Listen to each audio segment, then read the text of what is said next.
Okay, so here we have a question, solve the quadratic equation, 2y squared equals 13y plus 45. Right, so firstly we can see that this is not in standard form. Okay, so let me just rewrite this.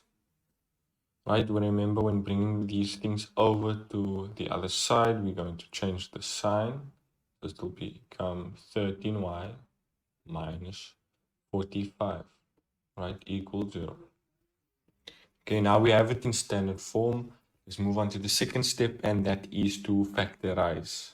Okay, so let's set this as 2y, y equal to 0.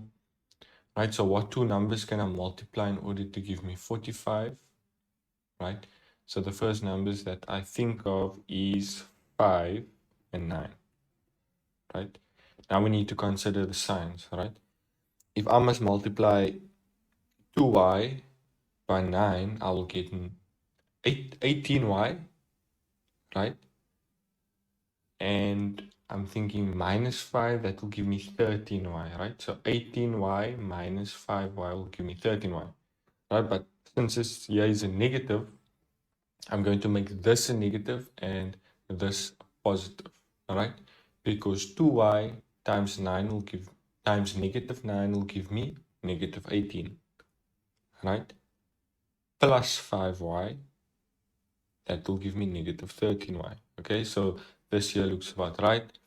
So our third step would be to use the zero product property, and that's simply to make each factor over here, right? We have two factors, so we're going to make each factor equal to 0, right? Since there's two factors, there's two y value possibilities, right? So we want to figure out what are those two y values, right? So let's try this. 2y plus 5 equals 0. Bring that 5 over, becomes negative 5. We have 2y here. Right, divide both sides by 2. Right, we want the variable on its own, and therefore y equals negative 5 over 2.